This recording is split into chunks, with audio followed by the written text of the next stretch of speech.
Welcome back to my granny recipe series of documenting my family recipes for my children and grandchildren. Today's dinner, pork schnitzel. Schnitzel is just German for a pork cutlet that is battered and fried.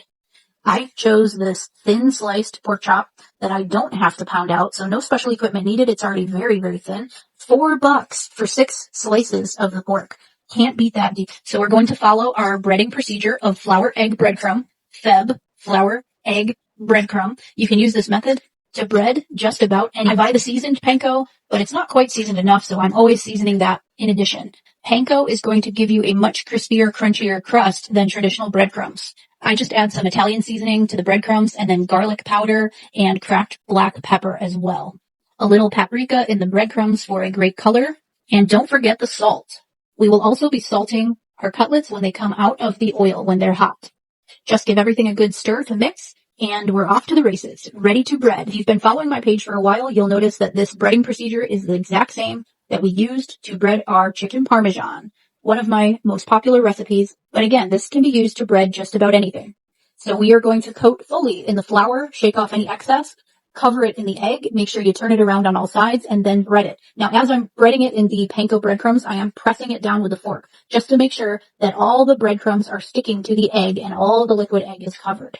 And we're going to do the same thing for all 6 of our pork cutlets. The biggest part of learning to cook is learning the techniques. And once you have the techniques mastered, then you can start having fun and playing around with the recipes and creating new things.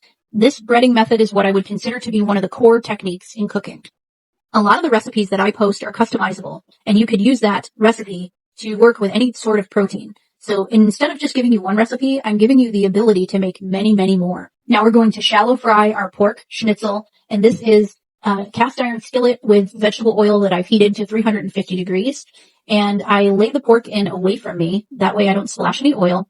Now, because the pork is so thin, it has a tendency to curl up on the sides. So I just like to give them a flip really early on in the cooking process. That way they level out a little bit and don't curl as much. As with any fried food, you're going to need a draining station. So I like to put some paper towels on a plate.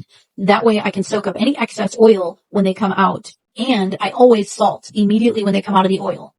This really does make all the difference. Some people serve their pork schnitzel with a squeeze of lemon also. I chose not to today, since I was going for much more of a German-inspired dinner. Now I know what you're going to ask. How do I know when it's done?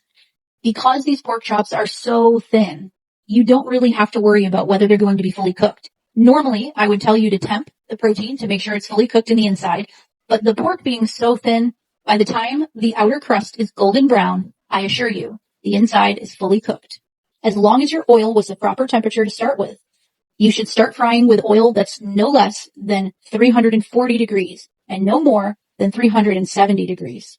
Ideally, I like to land around 350. As I remove them, I just give them an opportunity to drip the rest of the oil off, and then I set them on the paper towel to absorb any excess. Immediately salt goes on, and look how crispy, crunchy. Now we go in with our second round of 3. You know, a lot of people think fried food is super unhealthy, but the reality is if your oil is the proper temperature when you're frying, the food does not absorb very much oil at all in the cooking process. And if you drain it on the paper towels, it's going to get rid of any excess oil. And with frying foods at home, you can control what type of oil you're frying in. Look how beautiful these pork schnitzel came out. So crispy, crunchy, golden brown, and delicious. My family loves it when I make this recipe. There's usually none left over. I chose to pair mine for a German-inspired plate with potato salad, cabbage and kielbasa, and my milk and butter bread rolls. You'll find these recipes and more on my page. From my kitchen to yours, happy cooking.